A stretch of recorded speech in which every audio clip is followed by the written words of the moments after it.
Hello, bienvenue sur Prospect, j'espère que vous allez bien. Aujourd'hui, on va parler d'un sujet qui me semble important, c'est comment faire gagner des dizaines d'heures à vos commerciaux pour qu'ils puissent générer un maximum de revenus. Alors, on le dit tout le temps, pour être performant, les commerciaux doivent être concentrés sur la vente. En gros, ils ne doivent pas faire d'administratif. On doit leur construire un système qui leur permette d'être focus sur le fait d'avoir les bonnes conversations et de faire les bonnes relances au bon moment. Alors, tout le monde est d'accord avec ça, sauf que dans les faits, très peu de boîtes arrivent à l'implémenter réellement. Un autre sujet que peuvent avoir les entreprises, c'est qu'on n'a jamais eu autant de data disponible pour pouvoir faire les bonnes actions au bon moment. Et ça vaut pour les équipes commerciales, mais aussi les équipes marketing et les équipes produits. Et c'est là qu'on va commencer à entendre parler de RevOps. On voit le terme partout, on dit que c'est devenu indispensable pour les entreprises, mais qu'est-ce que ça recouvre vraiment? Pour certains, c'est juste ajouter quelques automatisations à son CRM. Pour d'autres, c'est essayer de trouver les derniers outils IA à la mode. Mais en réalité, c'est bien plus stratégique que ça. Et c'est pour ça que j'ai invité Maxime Lunari, qui est fondateur de Cops, qui est spécialiste sur le sujet. Il a accompagné plus de 30 entreprises à optimiser leur machine commerciale. Et on a parlé de pas mal de choses, notamment comment vous pouvez structurer votre CRM afin qu'il puisse être vraiment utile pour toutes vos équipes sans créer une usine à gaz. Ensuite, comment prioriser, segmenter ses targets et faire vivre sa donnée au quotidien. On a aussi également parlé de comment faire pour automatiser intelligemment et surtout comment aider les commerciaux à closer plus. Alors c'est un épisode assez dense avec des cas concrets, des quick wins. C'est un épisode qui vous donnera des pistes assez concrètes. On a essayé de faire des choses simples, accessibles pour vous permettre de mettre en place des choses assez rapidement sans tout casser. Je vous laisse découvrir ça. À très vite.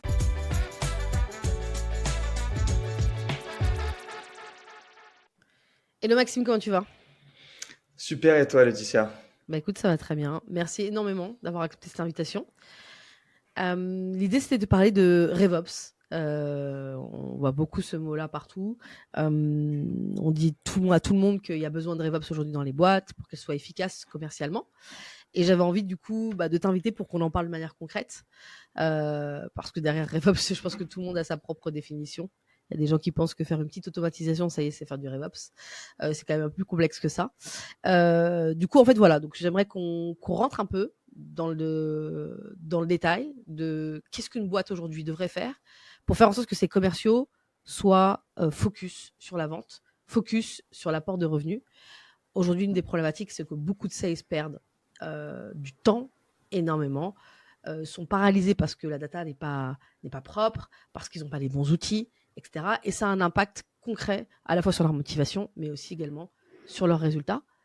Du coup, je vais commencer par une question. C'est quoi, toi, ta définition du RevOps? Grande question qui est, et tu l'as bien dit au début, c'est le RevOps, c'est un terme qui fait peur et qui est même, je trouve, très peu connu. Et moi, je le définirais comme, déjà, c'est plus, ça peut être une ou plusieurs personnes dans une entreprise qui, en fait, a une vision très macro, très, une vision de haut, de l'ensemble des process de l'entreprise, tant au niveau sales que niveau aussi marketing. Et donc, du coup, son rôle, ça va être de faciliter le travail, la signature, le closing, la prospection, et donc, du coup, le travail, le quotidien de l'ensemble de la chaîne de valeur sales, en fait. Donc, que ce soit les SDR, que ce soit les closers, les AE, et même le marketing. Parce que, du coup, c'est un peu un goal volant qui est sur plusieurs équipes et qui va, en fait, prendre toutes les informations et faciliter le travail de. Voilà. Donc, ça peut être technique, mais c'est aussi quelque chose de très stratégique puisqu'il bosse avec énormément de, d'équipes. Voilà ma Ok, très définition bien. simple. Eh ben, très bien comme définition. Moi, j'aimerais qu'on commence déjà parce que pas mal de gens nous écoutent. C'est quoi pour toi les symptômes d'une organisation, d'une mauvaise organisation commerciale? Tu as vu quand même pas mal de boîtes, tu es rentré dans Mhm. le nez de beaucoup de CRM, beaucoup de stacks, de boîtes avec évidemment toutes les différences qu'il peut y avoir qui sont inhérentes aux différents secteurs d'activité, etc.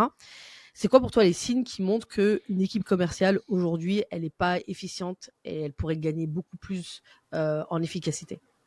Mhm. Il y a plusieurs points, selon moi, d'alerte qui peuvent dire, voilà, on se fait un échange en 15 minutes, si je pose les questions et si ces points d'alerte ressortent, ça veut dire qu'il y a potentiellement des améliorations à faire.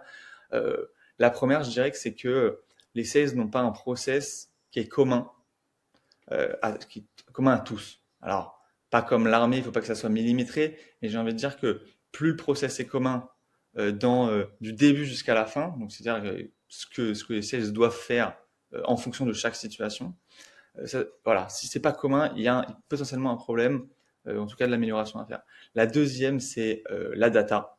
Voilà, si la data n'est pas correctement enrichie, remplie, connue, et on n'a pas les bonnes data, c'est impossible de faire des choses à l'instant T et même après. Et je dirais le troisième euh, cas, c'est, on va dire, les mauvais outils. Voilà. Il y a des entreprises qui soit ne connaissent pas des outils qui pourraient leur faciliter le travail et les faire passer à une step d'au-dessus. Euh, donc voilà, ces trois gros points enfin, renferment des sous-points, mais voilà, c'est un peu la globalité. On a peut-être oublié, mais voilà, ça, grosso modo, c'est ça.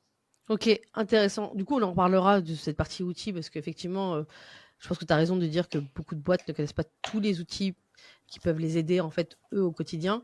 Sauf que la Mm. problématique, c'est que il y a des outils qui sortent tous les jours, donc on en parlera de comment tu fais des choix. Parce que là, dans ce monde-là où il y a un outil par jour qui sort pour réussir à faire, à être meilleur sur le closing, sur la vente, etc., c'est quand même complexe à Mm. trouver. Donc, je pense que ça crée aussi une paralysie auprès chez les boîtes qui se disent si je mets en place un truc, c'est pas le bon truc, déjà c'est la première chose. Si je mets en Mm. place quelque chose qui s'harmonise pas avec ce que j'ai déjà, c'est compliqué. Donc, c'est pas un sujet facile. Donc, j'aimerais qu'on rentre un peu plus dans le détail et qu'on justement on découpe un petit peu cette partie. Moi, j'aime Mhm. parler closing, mais on va aussi forcément parler un peu de prospection. Euh, Si on commence déjà par le cœur, pour moi, d'une boîte, en tout cas d'une équipe commerciale, mais j'ai envie de dire d'une boîte parce que pour moi, c'est vraiment, ça doit être le centre de tout, qui est le CRM. Euh, Toi, aujourd'hui, comment tu structures, globalement, généralement, un CRM? C'est quoi les grandes tendances euh, qu'il faut avoir en tête aujourd'hui? Mm. Euh, je vais te faire une réponse. Le début de ma réponse, elle est un peu simple, on va dire, mais ça va dépendre beaucoup de la nature du business model aussi.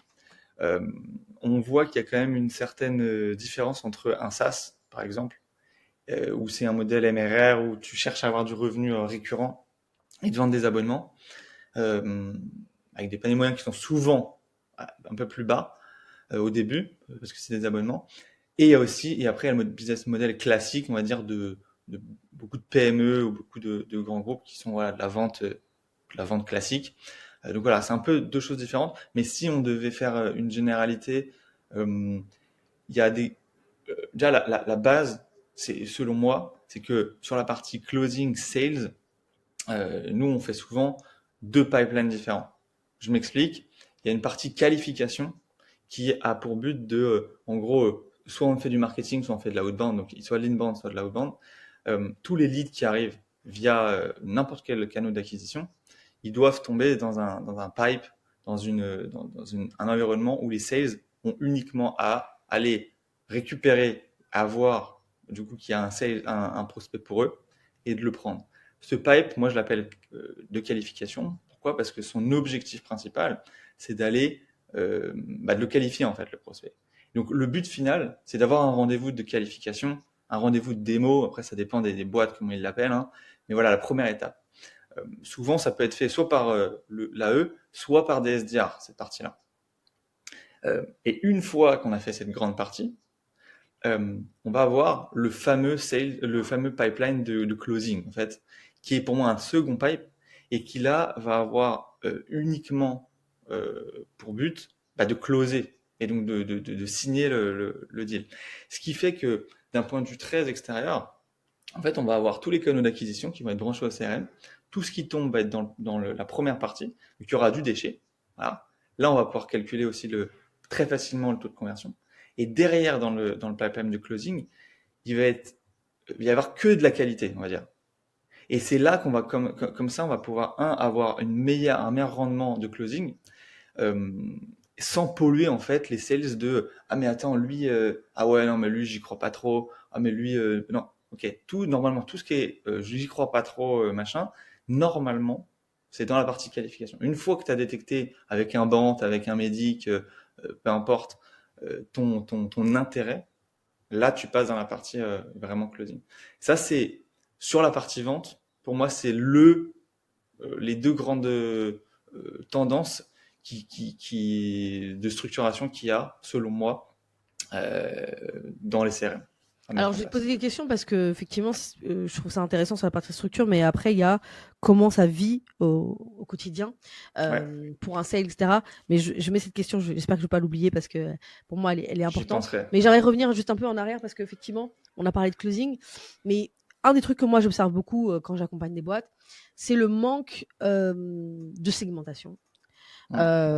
Je vois des boîtes avec, j'ai eu un exemple dernièrement, plus de 70 000 contacts, avec 15 000 entreprises.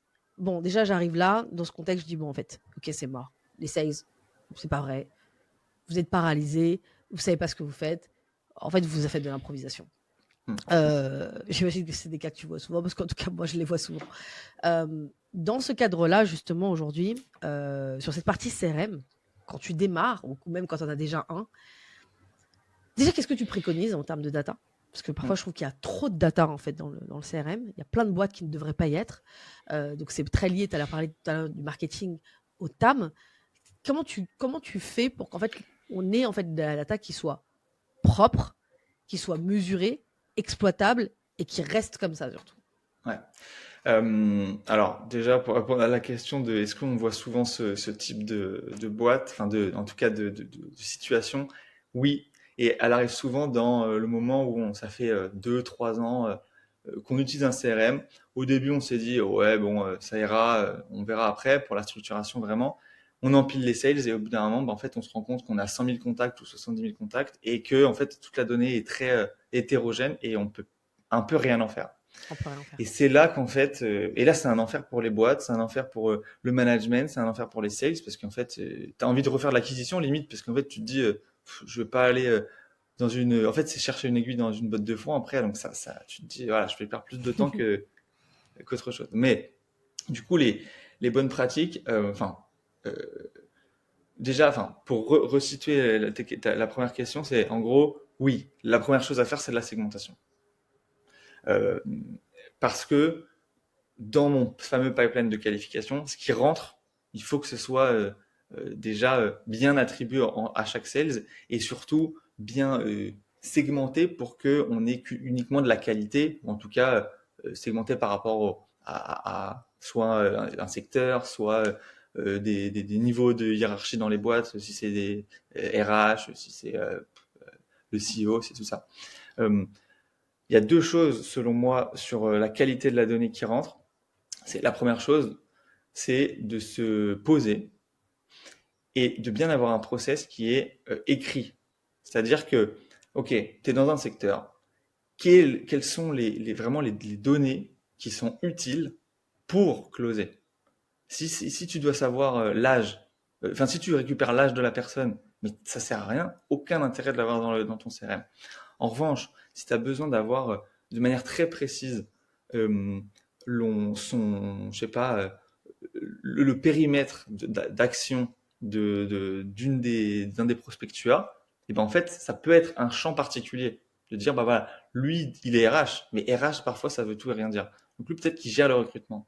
Et dans ce cas-là, tu as besoin de savoir vraiment, voilà, dans RH, il y a quoi. Et là, c'est différent. Et donc, du coup, moi, mon conseil, et c'est ce qu'on fait avec tous nos clients, c'est de se dire, OK, déjà, quelles données vraiment vous avez besoin?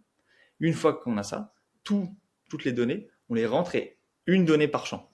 Voilà. Il ne faut jamais faire des champs, ça c'est un quick win très basique, mais très peu souvent utilisé et comme pas utilisé, vraiment appliqué, c'est d'avoir un champ par donnée. Ça c'est la base. Sinon après la segmentation, on ne peut pas la faire. Euh, Voilà, ça c'est la première chose. La deuxième chose, c'est que pour récupérer cette data, il y a plusieurs manières de faire. Soit c'est via des formulaires, voilà, ça c'est la manière la plus simple. C'est voilà, si on fait de l'inbound, bien avoir un maximum de champs, mais pas trop pour pas que ça réduise la conversion. Mais c'est hyper important d'avoir des champs qui soient bien remplis. Donc du coup, des champs en menu déroulant, jamais des champs libres. Ça aussi, quick win très important. Ça, c'est la première manière. Les formulaires via l'inbound. Et la deuxième, c'est quand on fait du sourcing outbound, il y a plein d'outils qui peuvent être utilisés pour aller scraper de la donnée LinkedIn, sur des bases de données, des providers de données, peu importe. Et là, en fait, la donnée est souvent déjà clean, elle est clean. Et là, attention à ne pas tout mettre dans le CRM, justement, faire en fonction du TAM qu'on a décidé, enfin en tout cas du panel de données qu'on a besoin. Et dans ce cas-là, on les rentre dans le CRM. Et grâce à toutes ces données-là, en fait, tout ce qui va rentrer dans le CRM, on peut appliquer une segmentation, un scoring, enfin une segmentation qui va ensuite donner potentiellement un scoring. Alors Et là, justement, en fait, j'aimerais vas-y. qu'on s'arrête un peu là, parce que généralement, de ce que j'entends beaucoup d'usines à gaz. Quand on parle de scoring, je vois des personnes nous parler de. Alors oui, le fameux tier 3, etc. Mais dans la pratique, tu vois, quand tu es sur des boîtes qui n'ont pas des TAM qui sont très gros, tu vois, c'est un peu des généralités qu'on donne comme ça en disant il faut que il faut que tu mettes 3 tiers, etc. Moi, il y a des boîtes sur lesquelles je leur dis écoute, en fait, tu vois, juste un tag prioritaire et non prioritaire, ça va suffire pour vous parce qu'ils ont un petit tab. Tu vois. Ouais, J'ai l'impression que parfois certains conseils qu'on peut donner justement, avoir un tiering qui permet d'avoir en fait différents comportements de prospection ou différents comportements de closing en fonction de la boîte dans quel tiers elle est, ça marche pour ouais, les boîtes qui ont un gros tab. Est-ce que c'est vrai ou est-ce que tu corrobores ou ouais. pas? En fait, t'as complètement raison. Il y a un truc qui est, ce qu'on voit souvent, c'est que euh, il y a beaucoup de directeurs commerciaux ou même growth qui disent ouais, on veut faire un scoring, on veut. Et en fait, c'est pas la première chose à faire. Déjà, si le process est clair, que la donnée est bonne et que les sales sont avertis et une bonne attribution qui est automatique en fonction de leur secteur, s'il y a une sectorisation, c'est déjà un grand pas. Et après, le scoring et la segmentation va être pertinente. Mais elle est pertinente, ça va dépendre en fait. Comme tu dis, si tu as un TAM et donc du coup, si tu as un champ applicable de ta cible qui est énorme, là, on va pouvoir appliquer un scoring. Mais il y a aussi un truc il y a différents scorings. Hmm. Euh, Là, dont tu te parlais d'un scoring de comportement, genre voilà, il a ouvert tel email, il fait ça, après il va aller sur ça, donc du coup on va lui mettre un score différent. Pour moi, c'est pas les scores qui sont les plus pertinents au début, parce que c'est trop.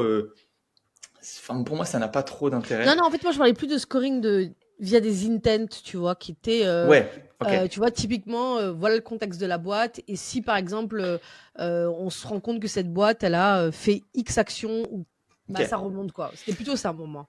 ok.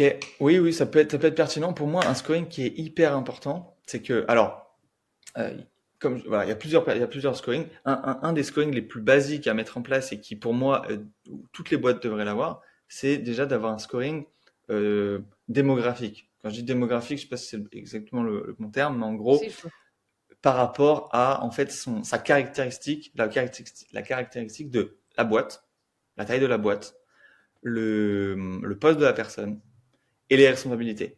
Déjà, rien que ça va permettre de bien voilà, segmenter et prioriser les prospects. Et ensuite, oui, via Intent, voilà, s'ils ont fait, je sais pas, il y a plein d'intents maintenant possibles, hein, qui sont est-ce ils utilisent tel ou tel outil, est-ce ils ont fait une levée de fonds, est-ce qu'ils ont je sais pas actuellement ils sont en recrutement, ça et ça oui, c'est des marqueurs de scoring qui sont très forts. Mais pour moi, c'est plus on va les remettre en haut de la pile par rapport déjà à un Un scoring de scoring de base. base Voilà. Pour basique. moi, c'est déjà ça, c'est déjà hyper. Il y a très peu de boîtes qui le font Ouais, ouais, clairement, bien. clairement. Clairement. Du coup, moi, je voulais aussi te poser une question sur ça, parce que quand on parle de segmentation, de TAM, justement de ces données, une des problématiques qu'on a quand on est directeur commercial, je le sais parce que pour l'avoir, c'est la conservation de l'actualité de cette donnée-là. Ouais. Ok, on a nos champs qui sont bien, on a nos données qui sont bien, et même si on veut être beaucoup plus performant, on veut rajouter ces intents là. Tu vois, par exemple, typiquement, je vais te donner un cas concret. Moi, pendant des années, j'étais dans la HR Tech. Un des éléments qui était important pour moi à l'époque, c'était le volume d'événements RH que les boîtes pouvaient faire. Donc, tu vois, par exemple, ça, c'est un intent très concret.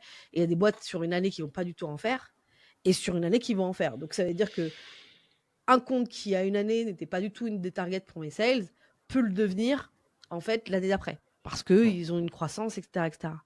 Ça, c'est ce que j'appelle, moi, dans mon jargon, rendre vivant tu vois, ton CRM, qui fasse que ce travail-là, tu n'as pas à le refaire tous les ans. Mm. il s'enrichit. On voit des nouveaux CRM qui, type Atio, etc., qui, grâce à l'IA, commencent à rendre en fait les CRM plus intelligents. On voit qu'il y a Salesforce qui est en train de rattraper son retard, notamment, mais sur des data, etc. Mais en fait, ça va être un gros chantier déjà de base. Toi, aujourd'hui, c'est quoi les moyens pour faire en sorte que la data reste toujours propre et que les sales ont toujours un outil qui soit exploitable? Parce que c'est ça qui fait Mm. beaucoup perdre de temps, quoi. Et Ouais, ouais, qui rend fou les équipes commerciales. ouais. C'est peut-être un des sujets les plus importants, en tout cas dans le temps. Euh, je pense que enfin, j'ai plusieurs quick wins moi que je conseille toujours. La première, c'est tout simple. C'est que une fois que tu as une machine en place, de tout ce qu'on a dit avant, en gros, euh, dans les grandes lignes, dès que c'est en place, d'installer une certaine routine sur des choses très basiques, hein, mais déjà, toutes les transactions qui sont ouvertes actuellement, tous les vendredis, voilà, être sûr que elles sont clean. Ça prend 5 minutes pour les sales, ils vont dans leur routine et ils vont checker déjà ce qu'ils ont dans leur pipe, est-ce que c'est bien clean. Ça, c'est la première chose et c'est très simple à faire. La deuxième chose, c'est sur la partie RevOps, justement, d'avoir un dashboard qui permet de voir si la donnée est bonne.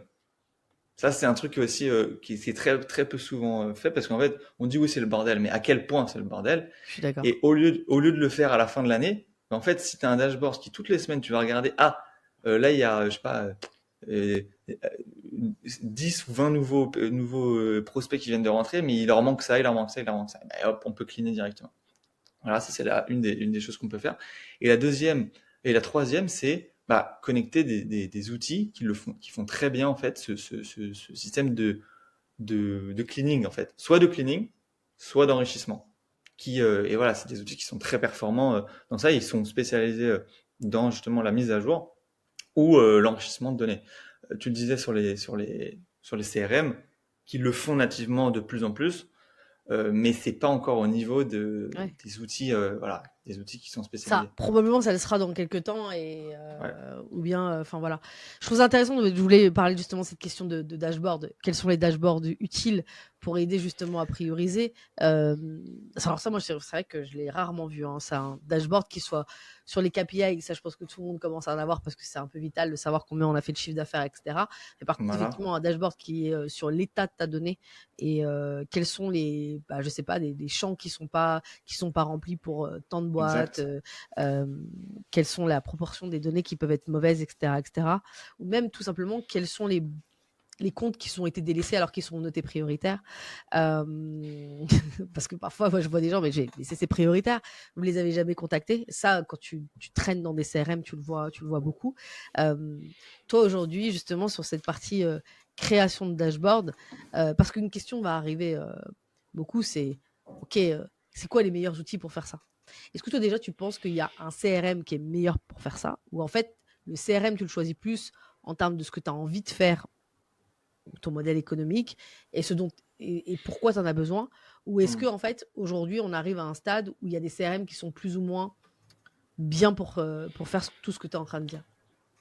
Franchement, je vais pas lever un secret en disant ça, mais selon moi, euh, HubSpot est quand même un CRM qui est le CRM qui est très polyvalent et il fait énormément de choses très bien et on peut aller dans un niveau de complexité qui est très bonne, qui est très bon, euh, notamment dans la partie même dashboard en fait.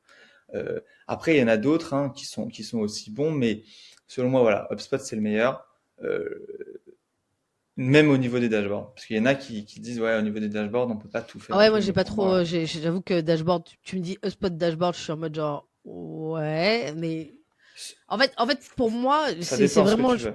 Ouais, en fait, je crois complètement ce que tu dis, mais j'ai l'impression que ça demande quand même beaucoup de travail de mise en œuvre et de mise en place. Euh, En fait, l'idée pour moi, c'est pas de faire une battle entre les CRM, sachant que moi, je suis plutôt du côté sales et donc j'aurais plus une préférence de ma propre activité pour des CRM comme Pipedrive qui sont pour moi pensés pour les commerciaux et pas pensés pour justement des RevOps et des équipes marketing. Mhm. Euh, et donc, du coup, qui sont vraiment orientés, on va dire, vraiment vraiment sales activité, parce que moi, je suis bête et méchante, j'ai besoin d'avoir un compte, j'ai besoin d'avoir des activités à faire, Mm. l'emmener dans un pipeline, etc., etc. Donc, bon, l'idée, c'est pas de forcément, parce que je pense que tout le monde a Ouais. sa préférence. Là, en plus, on a les nouveaux CRM qui commencent à challenger, qui vont challenger beaucoup les CRM existants. Donc, ça, on va être intéressant. Et pour moi, c'est plutôt de dire, est-ce que aujourd'hui, moi, en fait, je suis toujours frappée sur comment les gens choisissent leur CRM. C'est en fait, euh, déjà, on me demande beaucoup ces questions-là sur LinkedIn et je suis en mode genre, mais en fait, genre avec un DM, là, je peux pas te répondre, même si je Non. suis flattée que tu penses que j'ai du savoir sur, et une certaine expertise sur le sexe, mais en fait, ce serait pas sérieux de te répondre comme ça, en fait, directement, voilà. Et deuxièmement, bah, moi, souvent, ce que je vois, c'est, ah, j'ai mon pote qui m'a dit que HubSpot c'était cool, j'ai mon pote qui m'a dit que Salesforce, bah, c'était cool, et puis en plus, la boîte dans laquelle en ce moment je fais le plus de sales actuellement, ça a été carrément ça. Hein. C'est quelqu'un dans la boîte qui a des connaissances et une connaissance qui fait du Salesforce, donc il pouvait avoir un prix. On a mis Salesforce. Mais les deux personnes qui aujourd'hui font des sales, dont moi, en fractional, on les dégoûté parce que Mm. en tout cas, c'est pas dans ce contexte-là, c'est pas le CRM que je préfère. Mais en Ouais. fait, c'est ça qui a été mis en place, sans Mm. prendre nos besoins. Donc j'aimerais bien justement Ouais. savoir comment choisir, tu vois. Ouais. Moi, ce que je fais souvent, parce qu'on a beaucoup hein, d'entreprises, comme tu dis, qui arrivent et qui nous disent ouais, on n'a pas de CRM. On commence, en fait, c'est souvent des entreprises qui sont au Ouais. début de leur activité, qui veulent scaler et qui se disent ok, on a envie d'accélérer. Là, actuellement, on a des Google Sheets, c'est plus C'est vrai qu'il y en a beaucoup possible. des entreprises comme ça. Hein. Ah, Encore. c'est Hein. plus Ouais. possible. Et il y en a encore trop, je trouve, hein, d'ailleurs. Ouais. Et donc ils se disent, ah, c'est trop, là, je peux pas suivre ce que font mes sales, ils font ça dans leur coin, ils ont des trucs, ils recontactent 1000 fois la même personne, ça va pas. Du coup, CRM, ok, quel CRM je dois prendre? Et donc là, je leur dis, bah ok, donc on se fait un call déjà pour avoir les besoins, parce que il y a un truc très important, c'est de bien lister voilà les besoins qu'on a à avoir, et C'est ça. surtout la suite en fait. C'est un peu contre-intuitif parce qu'on se dit ouais c'est maintenant que je veux un truc qui soit bien et tout ça, mais il faut quand même penser à après comment il va évoluer et comment le business va évoluer. Si tu me dis ok moi j'ai une ambition qui est internationale, assez vite dans 1 2 ans je veux aller à l'international et je vais avoir je sais pas une équipe de 10 20 30 sales qui va vite arriver quand même. Ça c'est à prendre en compte je sais pas j'ai besoin d'avoir pas mal d'interconnectivité parce que j'ai pas mal d'outils que j'aimerais bien mettre dessus, tout ça. Ça, c'est des critères qui vont beaucoup jouer parce qu'en Extrêmement fait, important. tous les CRM ne sont pas adaptés à tous les types de business. Pareil, si tu es un SaaS et que tu as envie d'avoir un suivi qui est pour des KPI SaaS, pareil, il y en a qui sont plus ou moins intéressants. Euh, donc, moi, ce que je conseille toujours, c'est voilà, de bien se dire l'interconnectivité des outils, les besoins futurs et aussi l'attrait UI UX, tu vois. C'est un truc tout bête, mais le fait d'utiliser au quotidien un CRM, il faut que l'équipe se dise, ok, je suis content d'utiliser ce CRM-là. Complètement. Il C'est pour y ça en que a tout à l'heure, je te plus. parlais de visuellement, tu vois. Genre, moi, quand j'ai testé dernièrement Atio, j'ai eu une épiphanie. Et pourtant, tu vois, je suis une grosse fan de Pipedrive, mais genre, j'étais en mode genre, waouh, tu vois, genre, Ouais, tu vois, t'as un truc comme ça. Et exactement. ça compte énormément, tu vois. Et il y a autre chose d'ailleurs qui est aussi très euh, important à prendre en compte, c'est que il y a des CRM qui sont très très gros. Enfin, en gros, ils peuvent faire énormément de choses, mais qui demandent du support. Quand je dis Complètement. support, ça va être compliqué pour un sales ou un responsable sales qui se dit, OK, moi, je veux gérer le truc. Et donc, du coup, si tu prends un CRM type Salesforce, qui est très bien, c'est un des meilleurs Un CRM de mes meilleurs peut-être CRM, pour ouais. des grosses boîtes, il n'y a pas de débat là-dessus, mais ça demande une personne qui est Un plutôt setup, ouais. dédiée à ça. Ouais. Sinon c'est trop compliqué. Hmm. Alors enfin, à contrario, si tu parles de Hatcho par exemple, eux ils ont joué aussi sur le côté très voilà plug and play. T'arrives, limite ça peut déjà être setup. Alors il y a toujours des choses à faire, mais ça c'est un Après, sujet c'est un gros assez truc, ça. important. Ouais. Hmm. Bah, Voilà. en tout cas, c'est Merci d'avoir précisé ce truc-là. Puis aussi, également, pour ceux qui ont déjà des CRM, il y a des moments où il faut que tu changes parfois parce que ça peut être Ouais, pertinent, parce que tu n'as pas fait les bons choix. Donc, c'est pour ça qu'en tout cas, je trouvais que ouais, c'est intéressant qu'on parle de ce sujet-là. Parce que comme tu dis, ouais. c'est que ton CRM, c'est aussi pour le futur. Et généralement, bah, tu es là, tu te dis, bah, aujourd'hui, j'ai juste besoin de stocker ma donnée quelque part. Et puis voilà, et tu penses pas au lendemain. Et ton CRM n'est plus du tout pertinent. Et parfois, il faut réévoluer les choses. Mm, mm, mm. Hum, J'aimerais maintenant qu'on parle de justement euh, la partie outils, parce que tu as parlé de connectivité. Mm. Aujourd'hui, on ne peut pas avoir juste un CRM et puis c'est tout.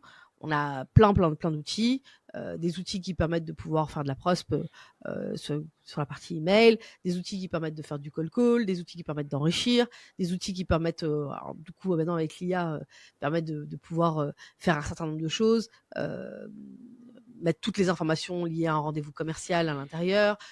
Du coup, ça aussi, il y a énormément de choses maintenant aujourd'hui qui se rajoutent. Par exemple, quand tu utilises des solutions de recording, etc., il faut que ces informations rentrent dans tes champs de données pour peut-être possiblement les mettre à jour. Bref, il y a énormément de choses. Il y a des choses qui se font de manière native et d'autres moins. Moi, j'ai envie de poser la question, c'est qu'aujourd'hui, moi, ce que je vois, c'est beaucoup une paralysie de dire, bon, bah, en fait, on aimerait bien mettre en place des outils, mais on ne sait pas quoi. Mm. Parce que, en fait, le trop, c'est comme là, aujourd'hui, dans notre enjeu en tant que commerciaux, c'est de gérer l'indécision des prospects. Bah, c'est pareil, ça. Il y a trop de choses, en fait. Qu'est-ce J'ai pas envie de me tromper. Et puis en plus, est-ce que ça va être facile à mettre en place? Est-ce que mes sales vont l'utiliser? Donc Mm. ça, je pense que c'est le plus la partie RevOps. Ouais. Euh, comment tu t'y prends justement pour pouvoir connecter tout ça, choisir les outils euh, et qu'ils soient pas juste ces outils à la mode, etc., mais qui permettent aux besoins. Bref, j'arrête de parler, mais comment tu fais? C'est une question qui est. En fait, ça va dépendre. Il y a beaucoup de sensibilités différentes et c'est un peu. Pour moi, l'outil est pas. Enfin, les outils ne sont pas. Il n'y en a pas un meilleur que l'autre. Ils ont des spécificités différentes par rapport sur un même marché, sur exactement, par exemple, si on parle de record d'audio, enfin de meeting, voilà, il y en a plein. Ils sont tous bien, ils ont tous leurs petites particularités. Euh, et donc, du coup, nous, ce qu'on conseille à chaque fois, c'est de se dire, OK, est-ce qu'il y a une particularité spécifique? Toujours, on revient au besoin. Hein. Est-ce que tu as un besoin particulier qui doit être couvert par cet outil-là? Si c'est le cas, s'il y a un outil qui le fait, bon, bah voilà, il n'y a pas de débat, c'est cet outil-là que tu vas prendre. Et derrière, en fait, il faut regarder voilà, l'interconnectivité, la simplicité d'utilisation, parce que c'est super bien d'avoir un outil qui est hyper performant, mais s'il n'est pas possible de le connecter simplement à ton CRM, par exemple, et que les sales ne l'utilisent pas, ça sert à rien. Donc moi, la chose la plus importante pour moi, c'est d'avoir un outil qui est simple, qu'il y ait une bonne documentation faite par soit le RevOps, soit l'équipe Sales, enfin, en tout cas, voilà, pour bien l'utiliser, dans quelles circonstances tu vas l'utiliser, et qui soit très bien intégré dans l'environnement actuel de ta stack outil.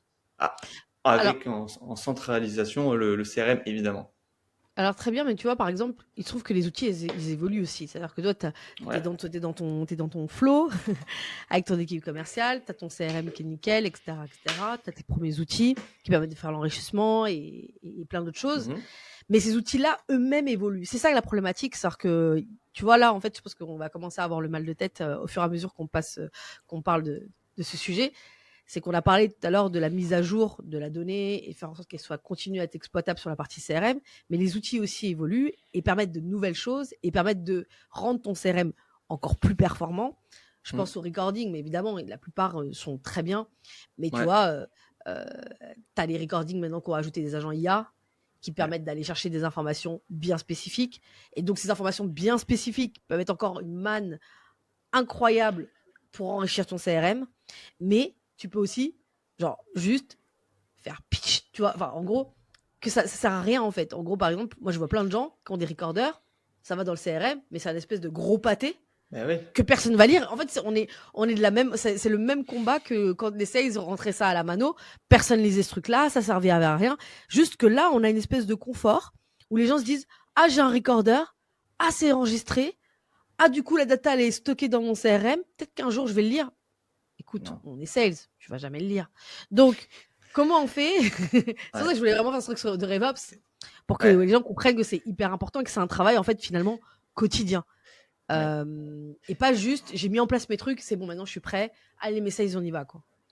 Mais il y a un truc enfin, c'est un exemple qui est très bon, ce que tu dis sur la partie recording. C'est que le moment où les outils justement de recording comme ça et de résumé automatique sont arrivés, déjà, il y en a beaucoup d'entreprises qui ne l'utilisent pas encore, hein, mais Mhm. limite, c'est pas plus mal de le faire à la main au début. Pourquoi? Parce qu'en fait, si, comme tu dis, les sales se disent, bon, c'est branché, c'est bon, j'ai plus rien à faire, j'ai plus de résumé à faire, j'ai juste un mail à envoyer, je prends le résumé, je l'envoie. En fait, non, parce que dans ce que tu dis, oui, après, en fait, c'est la même chose. Il y aura juste un gros résumé, tu peux rien faire avec ça.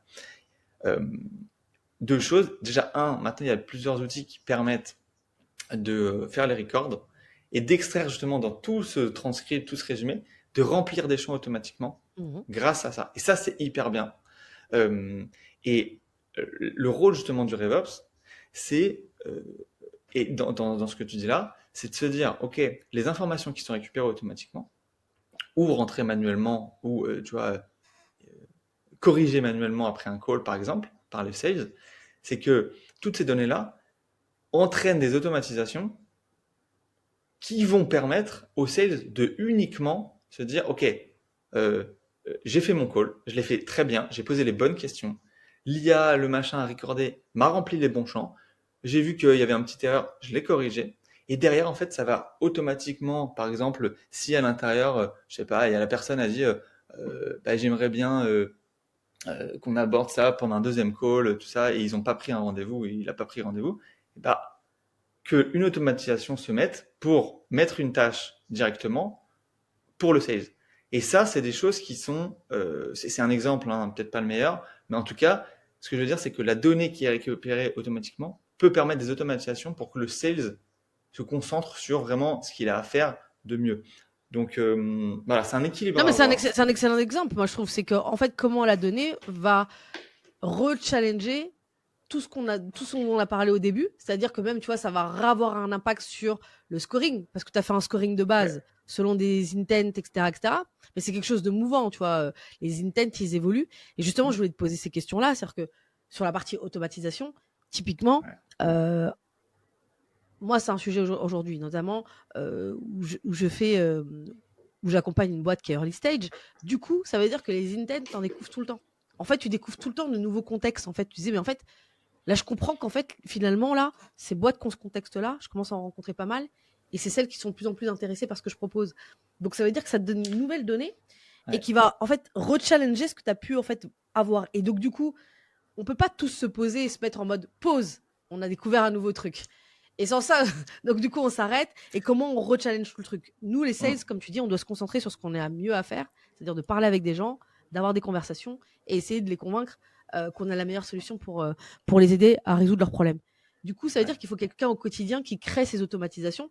Est-ce que tu peux citer, justement, on va rentrer un peu plus pour que les gens puissent se projeter un petit peu, euh, quelques quick wins qu'on peut mettre en place globalement avec tout ce qui existe aujourd'hui à date. Alors, à chaque fois, parfois, je fais ça dans le podcast. Nous sommes en juin 2025, parce que si quelqu'un écoute ce podcast, peut-être probablement en janvier 2026, il va trouver peut-être ces éléments peut-être un peu obsolètes, ou certains éléments obsolètes. Est-ce que tu as un cas, un exemple en fait d'accompagnement de RevOps justement un peu quotidien qui permet en fait de montrer comment tu as fait gagner quelques heures, parce qu'on parle de ça, hein, c'est peut-être des dizaines d'heures à des Ouais. commerciaux. Euh, dans la mission RevOps, le côté automatisation est sûrement en fait le, la chose la plus importante du poste, parce qu'en fait c'est là où ça va vraiment faire gagner du temps. Mais si tout ce qu'on vient de dire avant n'est pas bien fait, c'est les automatisations, faut oublier, parce que ça va faire encore plus de bazar dans le système. T'automatises un bordel, quoi. Voilà. Ça c'est un peu le disclaimer de bien, Mm. c'est pas d'automatisation si la base n'est pas bonne. Après, en automatisation, on peut tout faire. Et c'est ça qui est intéressant, c'est que globalement, on peut tout faire. Si je donne des exemples qui sont assez parlants de ce qu'on a déjà fait, par exemple, tout bête, mais euh, on prend un cas de boîte qui fait de l'inbound et qui a voilà, des demandes de démo qui sont régulières, mais pas que. Ils ont aussi potentiellement des demandes via je sais pas, via des livres blancs qu'ils font, ou voilà, bref, ils sont de l'inbound qui rentre. L'automatisation numéro un qui va faire gagner énormément de temps aux sales, c'est que au lieu que manuellement ils aillent récupérer le sales, le prospect et de se dire ah est-ce que lui c'est un bon prospect, est-ce que c'est un mauvais prospect, ben, en fait on peut directement, est-ce que si c'est attribué à moi, bah automatiquement on peut dire ok, vu qu'on a la donnée qui est bonne et qu'on a potentiellement le secteur, le rôle de la personne, et ben automatiquement vu que tes sales sont par département ou par type de poste, et ben dans ce cas-là, on peut attribuer et faire un branchement directement. Et automatiquement, on va leur mettre une alerte, potentiellement un Slack, pour dire voilà, c'est pour toi, et même une tâche de relance 2 jours après s'il l'a pas encore contacté. Ça, c'est une des premières choses qui fait gagner énormément de temps et surtout du manque à gagner. Parce qu'en fait, si tu, enfin, du manque à gagner, c'est pas la bonne. Mais en gros, si la personne ne le prend pas, ben, en fait, on va perdre du business. Et dans un truc qu'on n'a pas dit, c'est que euh, maintenant, la réactivité est quelque chose de très important. Un sales Mmh. qui va contacter en 1 heure au lieu de 24 heures, mais ça change, ça peut changer une vente. Vraiment, ça Mmh. peut changer une vente. Donc en fait, l'automatisation va aussi te permettre d'être hyper réactif pour le sales sur ça. Donc ça, c'est une des premières automatisations. Une deuxième automatisation qui est hyper bien sur la partie relance, c'est en bout de cycle, enfin dans tout le cycle, on peut avoir des prospects qui ne sont pas prêts. Mmh. D'ailleurs, c'est la majorité du Ouais, pipe. c'est la Ils sont majorité, hein, pas. on parle de à peu près Voilà. 70%, 75%. Voilà. Ils sont pas prêts. Parce que, voilà. Donc là, on parle de nurturing. Mais Ouais. attention, nurturing, ça veut tout et rien dire. On n'en a pas encore parlé, on n'en parlera peut-être pas ou dans un autre épisode. Mais en gros, euh, c'est le sujet de la relance. La relance, en fait, elle est très compliquée dans le CRM parce qu'en fait, voilà, est-ce que je dois vraiment relancer? Quand? Comment? Est-ce que je fais de l'automatisation? Est-ce que j'en fais pas?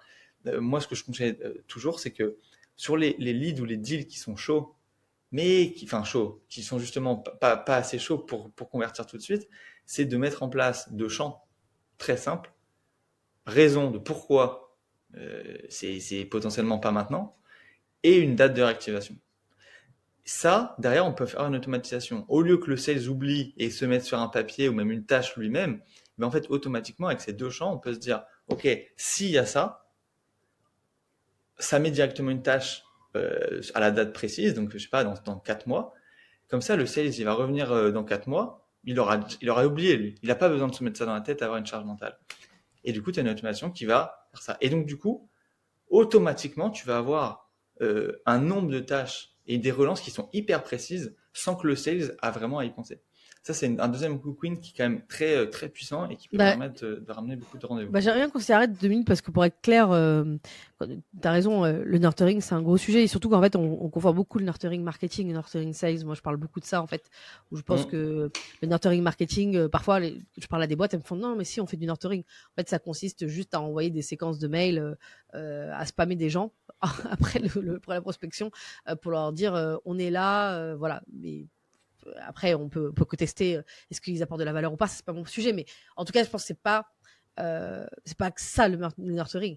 Le nurturing, c'est un sales qui a parlé à une boîte, qui a convaincu une boîte qu'on pouvait être la bonne solution, mais pour une raison ou une autre, c'est pas le bon moment. Et cette personne-là va devoir être réactivée, contactée. Et dans beaucoup de cas, je ne vais pas donner un pourcentage parce que j'en ai pas, mais dans beaucoup de cas, bah en fait, le sales, il oublie parce qu'en fait, on a plein de trucs à faire. Donc, si tu n'es pas alerté, si tu peux contacter la personne un mois plus tard. Et dans certaines industries, le un mois plus tard signifie tu as raté le budget. Bah, moi, en ce moment, je suis dans une industrie où tout se joue aujourd'hui, en fait, pour savoir s'ils te mettent dans le budget en septembre. Et si tu n'es pas dans le budget en septembre, ciao, c'est terminé, Voilà. c'est fini, fin du game. Ouais. Donc ça veut dire que ça, c'est extrêmement important que les gens que j'ai eus l'année dernière, en fait, je les relance pas, genre en septembre, c'est trop tard. En Ouais. fait, il fallait que je les ai dès maintenant. Donc quand tu as un thème important, quand tu as beaucoup de commerciaux, ça commence à devenir un sujet. Ouais. Donc je trouve ça important que tu l'aies dit.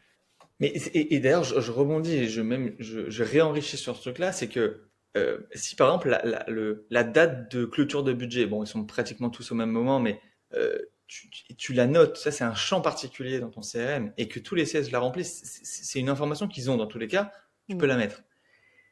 Et ben en fait, ça peut permettre justement d'automatiser ce truc et que des tâches se mettent pour le sales. Et finalement, le sales à la fin, dans son quotidien, qu'est-ce qu'il fait?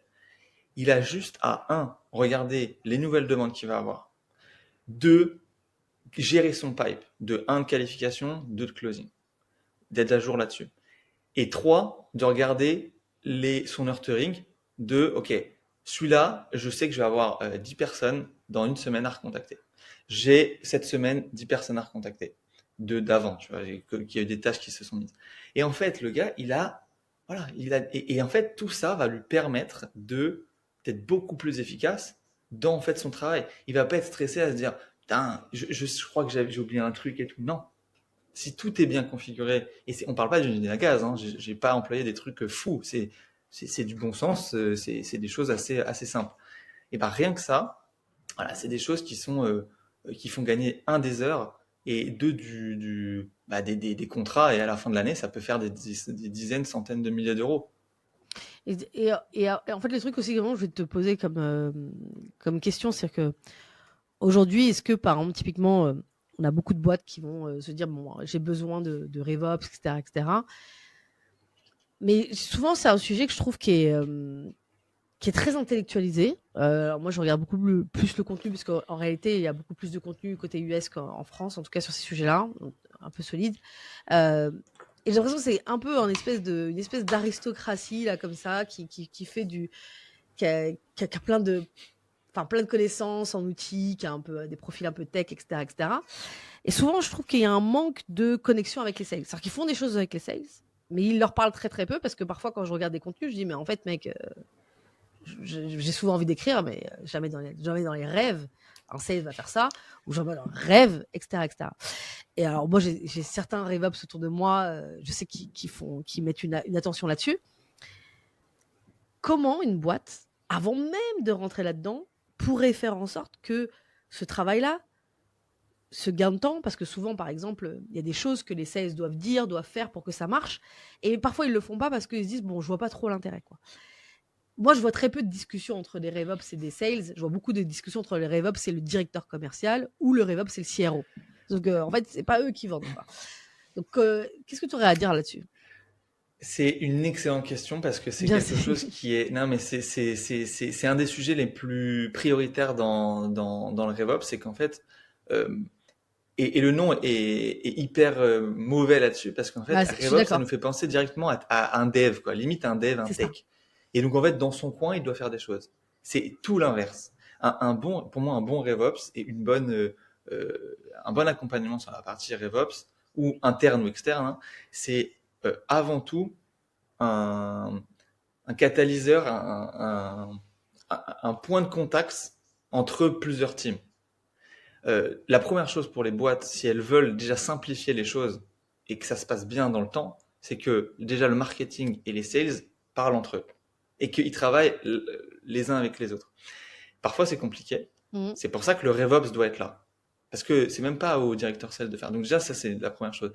Et ensuite, euh, euh, en fait, pour que ça se passe du mieux possible, euh, il faut de la documentation. Ça, c'est un truc qui est tout bête, mais la formation et la documentation de tout ce qui est fait, c'est quelque chose qui est, c'est même, enfin, à chaque fois je dis c'est le plus important, hein, tout est important, mais former et justement faire le RevOps, hein, je parle, hein, un RevOps qui parle aux sales et qui les forme, pas quotidiennement, mais en tout cas de manière assez continue et qui parle souvent et qui prend les besoins Et qui regarde qui aussi si ce s'insère. qu'il a mis en place marche, parce qu'à un moment donné, Ah mais tu vois, évidemment. personne parle de ça. Moi, dans Mais les histoires que j'entends, c'est toujours, on a mis en place un RevOps, il a mis ça, et waouh, c'est incroyable.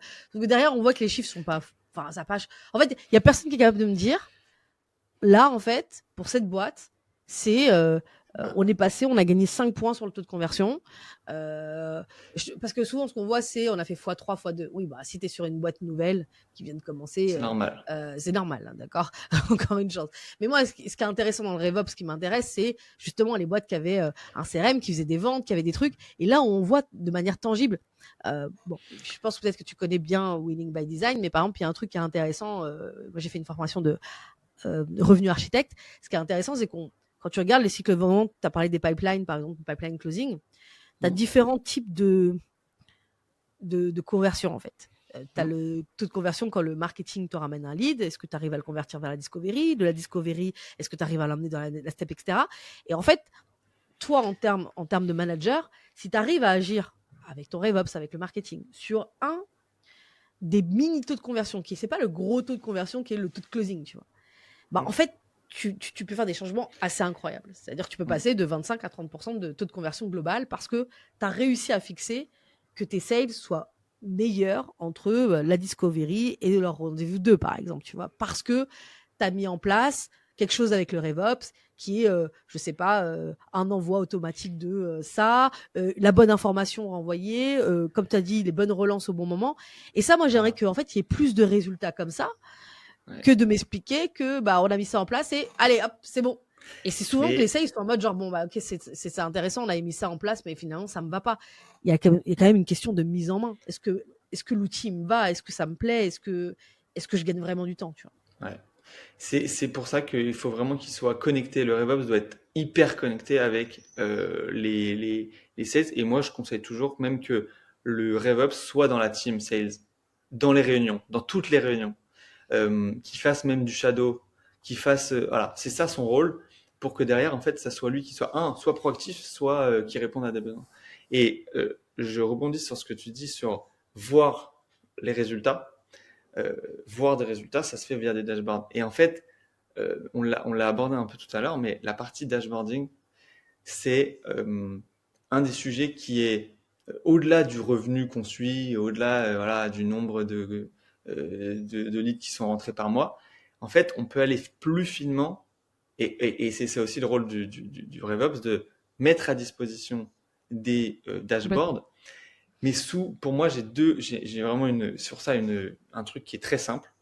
Il y a 3 types de dashboards à mettre en place. Et avec 3 dashboards, tu pilotes la boîte de manière voilà, laser sur cette partie-là. Un pour le board et pour les managers, limite même autre. Donc moi, je l'appelle toujours dashboard général. Où en fait, tu as tous les taux de conversion, mais tu as surtout les grands chiffres, les grands KPI. Ensuite, tu as un deuxième dashboard qui est dashboard, moi j'appelle manager, voilà, qui est qui est aussi large, mais qui va être un peu plus dans les détails, comme dans ce que tu dis, les taux de conversion sur certaines choses. Et là où le manager, en fait, lui, il peut piloter sans même aller voir dans le CRM. Il voit son dashboard et il a besoin de voir que ça. Et ensuite, il fait des revues de pipe avec ses teams pour dire, ah ok, et ça explique du coup ces chiffres-là, ou pas. Et troisième dash, là c'est au quotidien pour les sales, d'avoir un dashboard par sales qui voit toutes ses activités et qui se disent ok là j'ai ça moi j'ai un taux de conversion qui est moins haut que par rapport à la moyenne. Pourquoi qu'est-ce qu'il y a? Il y a peut-être des choses à faire. Et en fait ces dashboards là vont permettre en fait d'avoir quelque chose qui est en harmonie et qui va pouvoir être en amélioration continue. Et qui va pouvoir prendre vie dans des réunions parce que souvent alors moi ce que j'ai bien aimé c'est que tu as parlé du fait que des équipes doivent parler ensemble, c'est un sujet sur lequel ça fait couler beaucoup d'encre, la question de l'alignement des équipes, mais que en fait, ce que souvent on va entendre, c'est il faut se mettre dans la même pièce, il faut se parler, etc. Je suis d'accord avec ça, hein, je ne veux pas remettre ça en question. Mais par contre, en fait, pour moi, ça joue vraiment dans ce que là, c'est pour ça que j'ai envie de faire ce sujet aussi sur la partie RevOps. C'est parce qu'il y a énormément de problèmes que vous pouvez régler, que ce soit entre les équipes marketing, sales, les équipes customer success, sales, les équipes product, sales. Typiquement, on peut aller très très loin. On a parlé beaucoup de sales, mais par exemple, moi, je sais qu'une problématique, alors ça a plus parlé au SaaS, mais pour quelles raisons on choisit telle ou telle feature en priorité dans la roadmap, d'accord? Quand tu le dis comme ça dans une réunion, ça peut vraiment, littéralement, énerver beaucoup de commerciaux. Non mais attends, moi, dans ce que j'entends, dans mes calls, c'est pas ça qu'il fallait faire. Complètement à côté de la plaque. Et ça crée de la tension. Quand, en fait, tu parlais de dashboard, avec tout ce qu'on entend aujourd'hui dans les recordings aujourd'hui, toute cette data, etc., d'expliquer aux sales, bah écoutez, nous, on a pris en compte cette information parce qu'elle est dans le CRM. Et nous, on l'a traitée autrement. Vous avez un biais, vous, parce que vous parlez avec des clients, vous êtes orienté closing. Par contre, nous, ce qu'on a analysé, c'est qu'on allait beaucoup plus loin que la demande de base, quoi. On est parti chercher vraiment qu'est-ce qui permet vraiment aux gens d'aller renouveler, faire des upsells, etc., etc. Donc, on a priorisé ça. Tout d'un coup, c'est clair. Tu as un dashboard, tu as un truc qui est clair. C'est pas genre juste des personnes qui se sont mis dans une réunion qui ont décidé que ah non mais la demande que nous font les sales depuis un an là, bon c'est bien beau mais non Ouais. on va prioriser ce truc là, tu vois. Et je trouve que le RevOps pour moi, comme tu l'as dit, c'est du quotidien. Et je pense qu'aujourd'hui malheureusement pour pas mal de boîtes, il est vu comme bah là en plus je fais ce podcast là un peu avant l'été. C'est l'été, c'est le moment où on a envie de ranger sa chambre. Et donc, tout le monde est en train de dire, bon, bah, voilà, on va appeler un mec, il va nous tuner notre CRM. Et puis, en septembre, on va être prêt pour fin Q3, début Q4. Non, ça se passe pas comme ça, en fait, si vous voulez, je pense. Et là, j'aimerais te poser la question. Euh, Si demain, là, il y a des boîtes qui n'ont pas forcément, parce qu'il y a quand même une question de budget, c'est quand même un budget assez fort. Euh, En gros, que tu l'internalises, que tu l'externalises, peu importe, c'est un budget. Si là demain il y a des boîtes, c'est quoi les premières recommandations que tu leur donnerais? Est-ce qu'elles doivent faire d'abord une analyse de ce qu'elles ont besoin? Comment en fait on se lance vraiment dans ce sujet-là? Ou même si on a déjà un RevOps, comment on arrive à aller un peu plus loin que le truc basique, quoi? Moi, je pense que la chose la plus importante à se dire, c'est que déjà, boîte qui est déjà dans le système, on va dire, donc qui a déjà un ops ou pas, c'est est-ce que on est capable de mapper les process? Est-ce qu'on est capable de dire, est-ce que le responsable commercial et un sales vont dire la même chose sur, est-ce qu'il y a un process pour tel, pour Ok. tel, pour telle chose? Ça, pour moi, c'est le test tout basique de savoir si c'est bon. Ensuite, si c'est pas le cas, c'est de se reposer et de se dire, OK, quels sont nos besoins et donc, du coup, de faire un audit. Voilà, un audit avec soit le RevOps, on remet un peu à plat, entre guillemets, et on remet ces process-là, soit on fait appel à une boîte comme nous, par exemple, pour dire, OK, on fait un petit audit, voilà les points d'amélioration, voilà comment on pourrait faire mieux, en fait. Et derrière, soit on remet à niveau et ensuite, on met des bonnes pratiques pour essayer, sans RevOps, limite, de maintenir en fait cette bonne dynamique. Évidemment que le truc idéal, c'est d'avoir un RevOps au quotidien ou un accompagnement qui permet de centraliser les besoins et à chaque fois de faire une amélioration continue. Mais parfois, il n'y a pas besoin de faire voilà, on n'a pas besoin des fois de quelqu'un à temps plein. Ça, c'est pas forcément le cas si c'est bien fait et c'est bien structuré au début. Donc voilà, moi je dirais que voilà, les deux Mais choses t'as au dit un début, truc c'est important, c'est que souvent, moi, la peur que je vois dans des boîtes qui savent qu'elles doivent faire, généralement, les boîtes, elles savent quand elles doivent essayer d'optimiser les choses, etc. Mais la peur, et en même temps, je la comprends, cette peur, parce que je suis concernée, c'est de dire, en fait, je vais du coup mettre en stand-by mon business. Donc, je trouve ça intéressant aussi de dire, en fait, que RevOps ne doit pas tout casser d'une certaine manière. On doit essayer de trouver des quick wins qui ont un impact directement au départ sur le chiffre. Parce que c'est ça en fait qui va être intéressant. C'est-à-dire comment tu fais pour travailler sur l'optimisation de l'utilisation de la donnée, etc. Mais aussi également d'avoir des quick wins directement. Parfois, c'est une information, ça va être un outil en plus qu'on va mettre qui va avoir un impact ou une meilleure segmentation qui va avoir un impact concret parce que là, du coup, les SDR ou les BDR ou les AE, ça va exactement qui targeter et ça va déjà avoir un vrai changement, non? ouais, ouais, non mais tu as complètement raison. Et en fait, euh, enfin, si je dois résumer en fait le- le- le- l'utilité d'un RevOps, euh, pour moi la North Star c'est l'utilité vraiment dans la vente et ce que ça va vraiment déclencher, faciliter, améliorer. Faut pas que ça soit voilà, j'ai fait une nouveauté, c'est comme une nouveauté produit qui est juste design. Alors ça peut être très bien, ça peut être très très bien, mais il faut vraiment se poser la question de est-ce que ça va vraiment être utile pour le business. Euh, voilà, première chose. Et deuxième chose, quand il y a un truc que tout à l'heure on a abordé, je le redis, c'est que le RevOps a un rôle qui est central et le goal volant, je l'ai dit au tout début, pour moi c'est le goal volant de la et de toute la team, de toute la boîte, qui doit être au centre. Et moi, pendant les calls, je dis, j'ai envie d'avoir une personne produit, une personne sales, une personne market, pour justement que j'ai la vision market. Pourquoi cette segmentation, elle serait utile pour toi? Pourquoi la segmentation, elle serait utile pour le sales? Et pourquoi le produit, il s'en fout? Tu vois, par exemple. Alors qu'il devrait pas s'en Et, foutre. et Mais bon. voilà, exactement. Et en fait, tu peux te dire, au niveau produit, un truc tout bête, pour les SaaS, ça a parlé, c'est l'interconnectivité entre le SaaS et le CRM. Elle est incroyable et elle est Ouais, sous-exploitée sur complètement. énormément de boîtes. Ouais, Et ouais. en fait, je me dis, mais les gars, si vous arrivez à mettre, je sais pas, le temps de connexion sur la plateforme, le temps ou le nombre de clics sur ce bouton, mais dans la plateforme, que tu remontes cette information avec un call API, là, les devs, nos amis devs nous permettent de faire les connexions API. Nous, après, on récupère l'information et on fait des automatisations par rapport à ça. Ça donne des informations aux sales, ça fait avancer le pipe et ça augmente le taux de conversion. Et ça, on peut le gérer dans la partie dashboard. Et Et en en fait, là, fait, tu me fais penser à quelque voilà. chose, c'est que là, tu as parlé de SaaS, mais aussi également, vu qu'il y a la trend, je pense que c'est une trend qui va durer, mais qui est la partie contenu aussi. Comme en fait, les gens font beaucoup de contenu aujourd'hui et ils utilisent plein d'outils. En fait, tous les gens qui interagissent avec ton contenu, c'est des gens Ouais, qu'il faut exploiter amener à un moment donné dans ton CRM et savoir qu'est-ce que tu peux en faire parce que c'est pas non plus c'est pas du lead qualifié qui t'a demandé, non. etc., mais il y a peut-être des choses à faire et je pense que ça sera de plus en plus le sujet de beaucoup de boîtes. C'est Mm. déjà le sujet de boîte. Tu vois, Ouais, je pense à Atio qui va permettre de connecter avec des newsletters, etc., mais, ouais, voilà, en fait, c'est des choses qui sont très peu mises en place, tu vois. ouais, ouais. Bah, c'est clair. Après, moi, sur ce truc-là, les réseaux, enfin, on peut connecter tout. Il y a maintenant même des outils. Enfin, on peut rajouter en fait dans les CRM ce niveau de détail sur il a liké le post, par exemple, et d'en faire un élément de scoring, un critère de scoring. Ça peut être hyper Mmh. intéressant pour les sales. Ouais, complètement. Euh, c'est bien.